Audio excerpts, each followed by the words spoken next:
우리는 스가랴 8장을 통해 예루살렘의 미래를 향한 하나님의 예언의 말씀을 듣고 있습니다. 비록 지금은 폐허 위에 초라한 모습의 성전이 겨우 재건되는 형편에 불과했지만 장차 예루살렘은 진리의 성읍, 하나님의 성산으로, 여호와의 성산으로 불리게 될 영광스러운 미래가 있을 것이라는 소망스러운 약속이었는데, 그런 예루살렘은 곧 예수 그리스도를 머리로 세워질 신약 교회를 통해 성취될 것이었습니다. 그리고 우리는 지난 주일 말씀을 통해 그런 영광스러운 교회는 첫째로 하나님의 주권적 구원을 믿는 교회이며, 둘째로 충성된 신행이치의 삶이 나타나는 교회임을 살펴보았습니다. 오늘 이 시간은 스가랴 8장 후반부의 말씀을 통해 영광스러운 교회가 될 수 있는 나머지 두 가지 조건을 계속 상고해 보고자 합니다. 영광스러운 교회는 셋째로 하나님의 은혜를 받은 성도 사이에 진실과 화평의 교제가 나타나는 교회입니다. 본문 14절부터 17절까지 함께 봉독하겠습니다. 만군의 여호와가 이같이 말하노라. 너희 조상들이 나를 경노하게 하였을 때 내가 그들에게 재앙을 내리기로 뜻하고 뉘우치지 아니하였으나 이제 내가 다시 예루살렘과 유다 족속에게 은혜를 베풀기로 뜻하였나니 너희는 두려워하지 말지니라. 너희가 행할 일은 이러하니라. 너는 이웃과 더불어 진리를 말하며 너희 성문에서 진실하고 화평한 재판을 베풀고 마음에 서로 해하기를 도모하지 말며 거짓 맹세를 좋아하지 말라. 이 모든 일은 내가 미워하는 것이니라. 여호와의 말이니라. 아멘. 하나님께서는 이스라엘의 현재 사정이 과거와 정반대로 바뀌게 되었음을 여기서 다시 한번 상기시켜 주셨습니다. 이스라엘의 과거는 하나님을 경노하게 했을 때였습니다.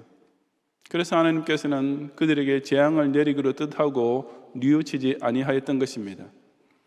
과거에 이스라엘이 하나님의 저주를 받고 바빌론의 압제 밑에서 고난당했던 것은 전적으로 이스라엘 백성이 저지른 죄로 인한 당연한 징벌이었으며, 또한 하나님께서도 스스로 후회하실 이유가 전혀 없는 공의로운 심판이기도 했습니다.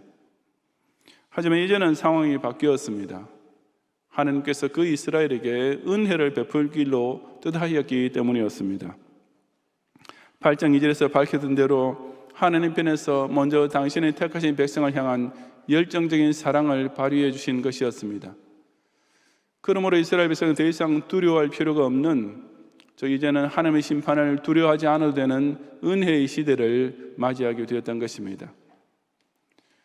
이스라엘에게 이와 같은 은혜의 때를 선포하신 하나님께서는 바로 그 뒤를 이어서 너희가 행할 일은 이러하니라 라고 하셨습니다.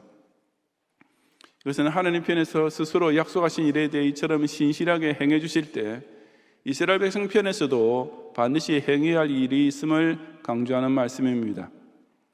그것이 곧 이웃과 더불어 행해야 할 일, 이스라엘 백성 사이에서 지켜야 할 대인관계였습니다. 이스라엘이 지켜야 할 대인관계라는 우선 진리를 말하는 것에서부터 비롯되었습니다. 이것은 거짓말을 하지 않는 것과 같은 것이므로 거짓 맹세를 좋아하지 말라는 말씀과 직결됩니다. 사실 피차 진실만을 말하는 이것 하나만 완전하게 실천된다 해도 그 만남과 사귀면 정말 좋은 관계가 되고도 남음이 있지 않겠습니까? 상대방이 어떤 말을 해도 피차 조금도 의심할 필요가 없고, 무슨 말을 나누어도 그 입에 나오는 말을 서로 액면 그대로 믿을 수 있는 사이, 하나님께서는 바로 그것이 새 예루살렘의 인간관계요 공동체의 윤리가 되어야 한다고 말씀하신 것입니다. 또한 너희 성문에서 진실하고 화평한 재판을 베풀고 라고 했습니다. 재판에서 가장 중요한 것이 진실을 밝혀내는 일이면 두말할 필요도 없습니다. 그러나 세상 재판정에서의 현실은 그렇지 못합니다. 필요하기만 하면 없는 말도 지어내고 아는 것도 무기권을 행사하고 했던 말도 부인하기 일쑤이기 때문입니다. 왜냐하면 그 재판의 목적이 상대편과 화평하고자 하는 것이 아니라 무슨 수단과 방법을 써서든지 그저 상대편을 이김으로써 자기의 이익을 차리고자 하는 데에만 집중되어 있기 때문입니다. 만약 재판정에서 원고나 피고나 공이 피차의 진실한 사실만 증언하면서 서로 화평할 수 있는 길을 모색한다면 그 얼마나 이상적인 재판이 되겠습니까? 그렇게 하면 될 수 있다면 재판이라는 것은 인간의 욕심이 맞붙여서 피차 서로 거짓을 겨루는 매정하고 악한 싸움이 아니라 오직 이웃 간의 관계를 바르게 정립시키고 평화를 유지시켜주는 기회가 될 수 있을 것입니다. 아니, 그보다도 그처럼 이스라엘 백성 모두가 서로 진실하게만 대한다면 아예 재판 자체가 필요 없는 화평의 공동체를 이룰 수 있는 것입니다. 그리고 이어서 마음에 서로 해하기를 도모하지 말며라고 말씀하셨습니다. 사람은 동족을 서로 죽이려 함으로써 자기 유익을 꾀하는 유일한 동물이라고 합니다. 그래서 인간은 다른 인간에 대하여 늑대이다라는 말처럼 소위 만인에 대한 투쟁이 이웃 사이에서부터 시작하여 국제관계에 이르기까지 끊임없이 벌어지고 있는 것이 바로 인간 사회의 비참한 현실입니다. 남을 밟아야 내가 더 올라가고 남을 해함으로써 내게 돌아오는 것이 더 많아진다고 생각하는 이 짐승보다 오히려 더 못된 악한 본성이 인간 사회에서는 불변의 생존 원칙이요 최고의 출세 법칙처럼 통하고 있기 때문입니다. 하지만 새 이스라엘의 사회에서는 타인에 대한 이런 증오, 미움, 살인이 완전히 도말될 것이라고 하셨습니다. 진실만 말함으로써 서로 오해나 속임이 없는 화평을 이루게 된다면 남을 해하는 행위 따위는 자연히 사라질 수밖에 없기 때문입니다. 그러나 현실적으로 볼 때 우리가 과연 이 세상 어디에서 이런 진실함을 나누며 화평을 누릴 수 있겠습니까? 세상의 모든 인간관계나 사회조직은 근본적으로 다 죄로 오염되어 있습니다. 따라서 거기에는 결국 미움, 시기, 멸시, 오해, 원한, 욕심, 거짓, 싸움, 살인으로 가득 차 있을 수밖에 없습니다. 동창회, 계회, 취미클럽 등을 아무리 돌아다녀 보아도 우리에게 정말 인간관계라는 것이 이래야지 라는 생각이 들게 할 단체는 어디에도 존재하지 않습니다. 그러니 교회야말로 이 부신사회의 인간관계에서 실망하고 지치고 상처받고 고통당한 사람들에게 사람을 사귄다는 것이 이렇게 행복할 수 있는 것이었구나 라는 생각에 저절로 들게 할 수 있는 곳이 되어야 하지 않겠습니까?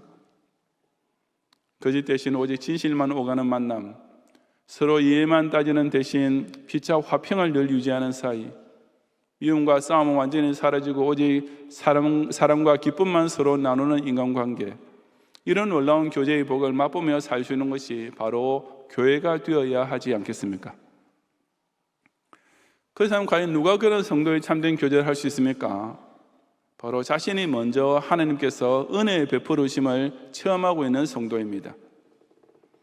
자신부터가 1만 달란트씩이나 되는 엄청난 빚을 완전히 탕감받았다는 사실에 진정으로 감격할 줄 아는 중생신자만이 그와 같이 곁의 성도를 사랑할 수 있는 것입니다.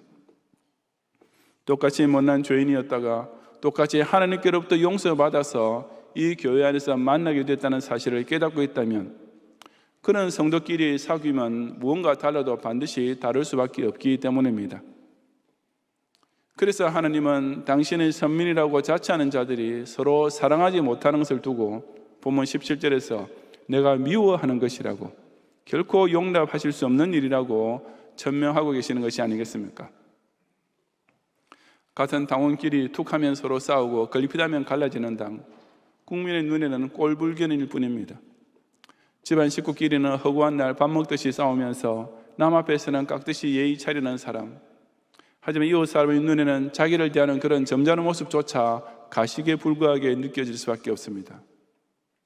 마찬가지로 자기 교회 안에서는 편당이 나누어져 있고 당연히 재직회 할 때마다 언성이 높아지면서 사태질까지 나오는 교회, 그러면서도 표현은 이웃 사랑이니 종교 간의 화인이 번드르르하게 붙여놓고 있는 교회에 도대체 무슨 영광이란 것이 있을 수 있겠습니까? 오로지 세상 사회로부터 욕을 먹고 하나님 성호에는 먹칠하는 실로 부끄러운 존재가 될 수밖에 없습니다. 교회는 신자와 불신자가 사기 위해서 모인 공동체가 아니며 기독교는 타 종교와 교류하기 위해서 세워진 단체가 아닙니다. 교회는 이스라엘 백성이 각기 이웃으로 더불어 행해야 할 일, 즉 믿는 사람들이 일단 그 신앙의 공동체 안에서 마땅히 행해야 할 성도의 교제가 각 교인의 제일 첫 번째 대인 관계가 되어야만 하는 것입니다. 이미 구원의 은혜를 받은 자답게 그 어떤 교우에게도 말 한마디까지 오직 진실만 말하면서 서로 화평하는 것을 최우선으로 추구하며 마음속에서라도 다른 성도에 대한 그 어떤 미움의 부스러기조차 남기지 않음으로써 세상 어디에서도 볼 수 없는 아름다운 성도의 교제를 보여주는 실로 영광스러운 교회의 형제 자매가 되시기 바랍니다. 영광스러운 교회는 넷째로 교인들의 즐거운 신앙생활을 보고 불신자들이 저절로 찾아오게 되는 교회입니다. 18절 이하 23절까지 함께 봉독하겠습니다. 만군의 여호와의 말씀이 내게 임하여 이르시되 만군의 여호와가 이같이 말하노라. 넷째 달의 금식과 다섯째 달의 금식과 일곱째 달의 금식과 열째 달의 금식이 변하여 유다 족속에게 기쁨과 즐거움과 희락의 절기들이 되리니 오직 너희는 진리와 화평을 사랑할지니라. 만군의 여호와가 이와 같이 말하노라. 다시 여러 백성과 많은 성읍의 주민이 올 것이라. 이 성읍 주민이 저 성읍에 가서 이르기를 우리가 속히 가서 만군의 여호와를 찾고 여호와께 은혜를 구하자 하면 나도 가겠노라 하겠으며 많은 백성과 강대한 나라들이 예루살렘으로 와서 만군의 여호와를 찾고 여호와께 은혜를 구하리라. 만군의 여호와가 이와 같이 말하노라. 그날에는 말이 다른 이방 백성 10명이 유다 사람 하나의 옷자락을 잡을 것이라. 곧 잡고 말하기를 하나님이 너희와 함께 하심을 들었나니 우리가 너희와 함께 가려 하노라 하리라 하시니라. 아멘. 여기서 하나님께서는 그 폐허가 되었던 예루살렘이, 이방 나라의 멸시와 조롱거리가 되었던 예루살렘이 이제는 만국 백성을 당신 앞으로 끌어모으는 구속사의 중심지가 될 것이라는 참으로 놀라운 미래를 선포해주고 계십니다. 어떻게 그런 기적적인 일이 현실로 벌어질 수 있는 것이었습니까? 그것은 이스라엘 백성의 삶 속에서 일어난 신기한 변화를 그 이방 백성들이 보게 되었기 때문이었습니다. 하나님의 진노아래 있던 때 이스라엘 백성의 시간은 1년 내내 눈물과 탄식으로 지새우는 금식절기의 연속이었습니다. 넷째 달의 금식은 예루살렘이 바벨론에 의하여 마지막으로 함락된 때를 기념한 것이었습니다. 다섯째 달의 금식은 예루살렘 성전과 왕궁이 불탄 날을 기리는 절기였습니다. 일곱째 달의 금식은 예루살렘 멸망 후 남은 자들이 바벨론 총독을 죽이고 그 보복이 두려워서 모두 애굽으로 도망으로써 예루살렘이 완전히 버려졌던 때를 애도한 절기였습니다. 열째 달의 금식 또한 바벨론 군대가 제일 처음 예루살렘을 포위하고 공격하기 시작했던 때를 기억하기 위한 것이었습니다. 이처럼 이스라엘 백성에 있어서 국가적 절기란 것은 온통 눈물과 애통으로 지새우는 날뿐이었던 것입니다. 하지만 이제 그 모든 금식의 절기들이 변하여 이스라엘 백성에게 기쁨과 즐거움과 희락의 절기들로 바뀔 때가 오게 되었습니다. 예루살렘 성과 성전이 재건되고 이스라엘이 다시 번영하게 되면 더 이상 그런 애도의 절기는 필요 없을 것이기 때문이었습니다. 이전에 나라가 망해가는 과정 하나하나를 두고 애통해왔던 그 금식의 절기들은 이제 그 나라를 다시 회복시켜주시는 하나님의 구원 역사의 과정 하나하나를 기념할 새로운 절기로 대치될 것이었고 그것은 실로 기쁨과 즐거움과 희락의 절기들이 될 수밖에 없었던 것입니다. 그리고 그것은 이방 백성에게는 실로 신기한 일, 자기네 눈으로 보면서도 믿기 어려울 정도로 놀라운 사건이 될 것이었습니다. 과거의 예루살렘은 13절에 있는 대로 이방인 가운데서 저주, 즉 망한 민족의 대명사였고 조석거리 대상일 뿐이었습니다. 이스라엘 하면 항상 어깨를 축 늘어뜨리고 기가 죽어 살 수밖에 없는 망한 민족이었고 그들이 지키는 절기까지도 그저 울고 재뿌리고 금식할 수밖에 없는 한많은 백성임을 주변의 이방 백성들도 잘 알고 있었습니다. 그런데 그런 이스라엘 백성이 이제 예루살렘에 돌아온 후부터는 기쁨과 즐거움과 희락의 절기들을 지키게 되었으니 그들의 입이 떡 벌어지지 않을 수 없었습니다. 도대체 무엇이 그리 좋아서 갑자기 이스라엘의 금식 절기들이 희락의 절기들로 바뀌게 되었는지 그 이방 백성들은 궁금할 수밖에 없는 것이었습니다. 그 궁금증의 결과 그들이 발견하게 될 사실이 무엇이었습니까? 바로 하나님이 너희와 함께 하심을 들었나니 라는 사실이었습니다. 하나님께서 당신의 선민에 대하여 그 얼마나 신실하시고 자비로우신지를 그 이방 백성들이 보고 듣게 되는 것이었습니다. 그들이 이전에 업신여기고 마음대로 짓밟았던 이스라엘 백성이 그처럼 희락의 절기를 지키는 백성으로 바뀐 것을 보고 과연 이스라엘 백성이 믿는 여호와 하나님은 정말 살아계셔서 그들과 끝까지 함께 해주시고 끝내 구원해 주셨구나라고 깨달으며 감탄하게 되는 것입니다. 일단 이방인의 눈에 이스라엘 백성이 그처럼 보이게 될 때 그 다음 이어서 자연스럽게 나타나는 과정이 곧 여러 백성과 많은 성읍의 주민이 저절로 하나님을 찾아오게 되는 것이었습니다. 이 성읍 주민이 저 성읍에 가서 그 성읍 주민에게 우리가 속히 가서 만군의 여호와를 찾고 여호와께 은혜를 구하자라고 권할 것이고, 그러면 나도 가겠노라 라고 기꺼이 화답하는 현상이 일어날 것이라고 했습니다. 그 결과 많은 백성과 강대한 나라들이 이제는 오히려 그 작고 연약해 보였던 예루살렘을 사모하며 찾아오게 됩니다. 그리고는 말이 다른 이방 백성 10명이 유다 사람 하나의 옷자락을 잡고 우리가 너희와 함께 가야 하노라 라고 간청하는 실로 믿기지 않는 일이 벌어지는 것입니다.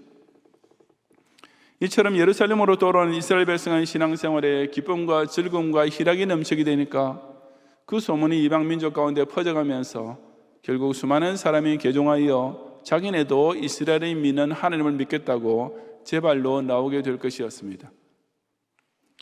그것이 오늘날 교회가 교회 밖으로 나타내고 발휘해야 할 유일한 대인관계입니다. 교회는 스스로 세상 속에 뛰어들어가서 부신 사회와 짝하고 함께 멍에를 메르고 노력하는 단체가 아니라 세상의 불신자 쪽에서 절로 찾아오고 싶은 것이 되어야만 합니다. 지역 주민들이 교회가 이웃 사회를 위해 이렇게 해줘야 하지 않나 라고 한마디만 하면 냉큼 밖으로 나가서 소위 교회의 사회 참여를 실천하는 것이 교회가 발휘해야 할 본연의 자세라고 결코 착각하지 말아야 합니다. 그것은 교회만 소유할 수 있는 고유의 영광을 조금도 바라지 못하는 줏대 없는 교회이며 세상을 향해 왕노를 하는 교회가 아니라 그저 사람만을 저자서로 섬기는 세상의 종노를 하는 교회일 뿐이란 사실을 깨달아야 합니다.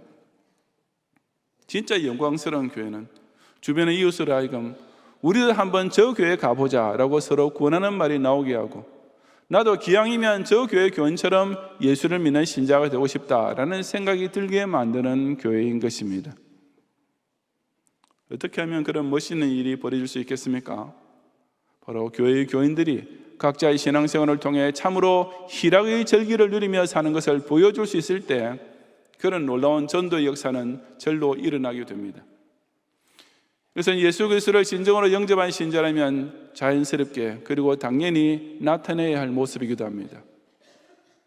예수를 믿기 전에는 날이면 날마다 슬픔과 짜증과 원망으로만 살던 사람이었지만 이 구세주를 영접하고 나면 그런 애통의 나날이 한순간에 기쁨과 감사의 절기로 바뀌게 됩니다.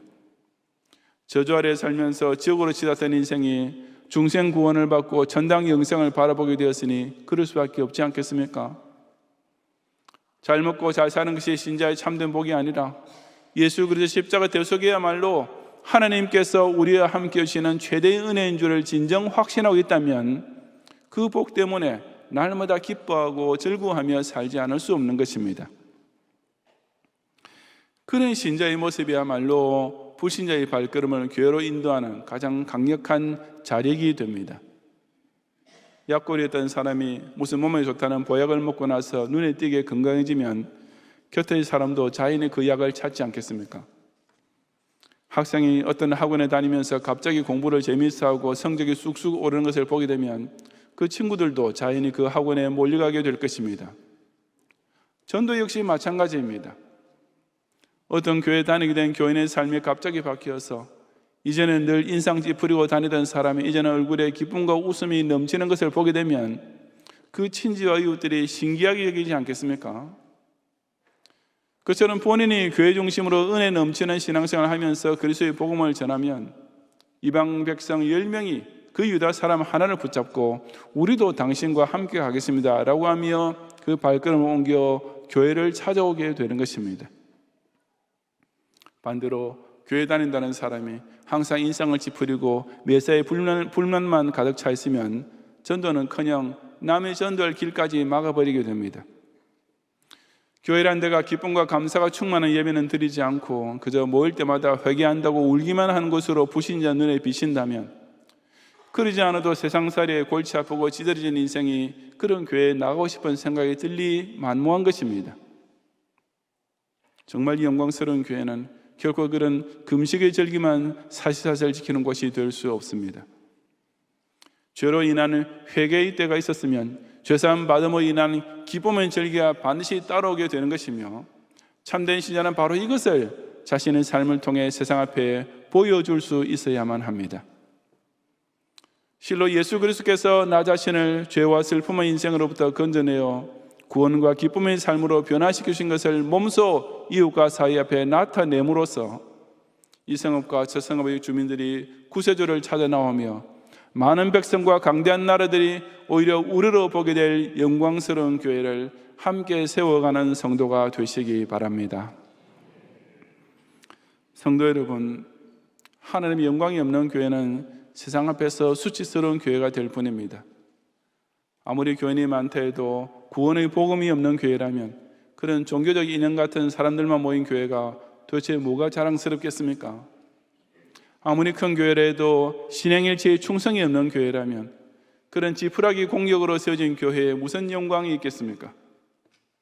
자기네 교회 안에서는 목사와 장로 사이에 알력이 그치지 않고 이 장로 저 장로 중심으로 교인들이 쫙 갈라져 있으면서 대외적으로는 무슨 교단 통합이니 하는 소리만 높이는 교회가 어떻게 성도가 서로 교통하는 아름다움을 바랄 수 있겠습니까? 나누어주는 교회가 되어야 한답시고 사회사업은 부지런히 하고 세상을 변화시키는 교회가 되어야 한다고 해서 데모에 앞장서고 정치에 관여하는 교회가 도대체 어떻게 많은 사람을 전당으로 이끄는 별같은 교회의 영광을 누릴 길이 있겠습니까? 그런 교회는 자기네 딴에는 대단히 자랑스러울지 몰라도 하나님 눈에는 오히려 교회란 간판을 달지 않은 편이 훨씬 더 나을 것입니다. 왜냐하면 우리 하나님은 실로 당신의 성호를 대변할 만한 교회, 당신의 높고 위대하심을 만천에 드러내게 부족함이 없는 빛나는 교회, 당신의 선민이 스스로 생각해 보아도 정말 아름답고 허무할 만한 영광스러운 교회의 모습을 바로 이 진리의 성읍 예루살렘을 통해 우리에게 분명히 선포해주고 계시기 때문입니다. 그런 교회란 구원받을 수 있는 참된 신앙의 진리를 지키고 그에 따른 신행일체의 충성이 주님 몸된 교회를 중심으로 나타나는, 즉 우선 대신 관계가 바로 되어 있는 성도들의 교회입니다. 그런 후에 교회 안에서는 같은 신자끼리 진실과 화평으로 교제를 나누고 교회 밖의 불신자들을 이 구원과 축복의 길로 끌어들이는 전도의 능력을 발휘하는 이 안팎의 대인관계 역시 완벽하게 실천하는 성도들의 교회인 것입니다. 저는 우리 경양교회가 바로 이런 영광스러운 교회라고 자부합니다. 교인들이 많고 강서성전이 크고 아름다워서 자랑스럽다는 것이 아닙니다. 이 경양교회는 우선 기독교 진리의 정수요 꽃과 같은 개혁주의 신앙, 곧 하나님의 절대주권 신앙에 입각한 구원의 복음이 분명하고도 강력하게 선포되고 있는 진리의 성읍 같은 교회입니다. 장로들과 장집사들과 권사님들과 그의 모든 교회 직분자들이 평화시대에 순교하는 각오로 생애 최고의 것과 전부의 것을 다 바쳐 섬기는 것을 생각하면 기도할 때마다 절로 눈시울이 뜨거워지고 목이 메이지 않을 수 없는 교회입니다. 웬만한 대형 교회 안에 흔히 있는 편당 같은 것은 아예 뿌리조차 내릴 틈이 없고 장로 피택 선거를 해도 아무 잡음 하나 없이 그의 만장일치로 통과되고 어떤 교인이든지 일단 이 교회 주류에 들어오게 되면 교회를 위해 봉사하고 충성하느라고 바빠서 싸울 틈도 없이 절로 화무하게 되는 신기한 교회입니다. 주중에도 교구별로, 기관별로 혹은 개인적으로 부지런히 복음의 씨를 뿌리고 서적방과 경영 퀴즈 놀이학원을 통해 곳곳에 천국 그물을 치고 교육자는 두말을 끝없고 아무 보수도 받지 않는 구역장들까지도 매일같이 약하고 어려운 성도들을 신방하고 돌보는 등 좋은 소식을 전하는 아름다운 발들이 일주일 내내 바삐 돌아다니는 교회입니다. 그러니 저는 정말 자랑스럽지 않을 수 없습니다. 제가 이런 교회에서 지난 20년 동안 단임 목사로 심호할 수 있었던 것이 얼마나 크고 특권적인 은혜인지 말로 표현할 길이 없습니다. 그리고 진정 경영인이 된 여러분 역시 우리 경영교회에 대해서 저와 똑같이 공감하고 계실 것이라 믿습니다. 이제 포스트 경영인의 스타트를 끊게 된 우리 경영인은 이런 영광스러운 교회 운동을 앞으로 더 힘차게 전개해 나가야 하지 않겠습니까? 하나님께서 기뻐하시는 이런 진리의 성읍, 여호와의 성산을 더욱 아름답게 세워가야 하지 않겠습니까? 흔한 교회, 있으나 마나한 교회, 세상으로부터 조소의 대상이 되는 교회가 아니라 실로 하나님의 영광을 빛내는 교회가 되어야 하지 않겠습니까? 하나님께서 태초부터 세상 끝날까지 주권적으로 역사하시는 택자 구원의 확신이 있는 교회, 그 은혜에 감사하는 성도가 교회 중심으로 죽도록 충성하는 교회, 안으로는 오직 진실과 화평으로 그리스도 형제자매의 교제를 나누는 교회, 밖으로도 세상활의 기쁨이 넘쳐 흘러 동서남북으로부터 사람들의 발걸음을 저절로 끌어들이는 교회, 우리 경양교회를 통해 바로 이와 같은 영광스러운 교회 운동을 더욱 왕성하게 함께 펼쳐나가는 모든 경양의 성도가 되시기를 주님의 이름으로 축원합니다. 아멘.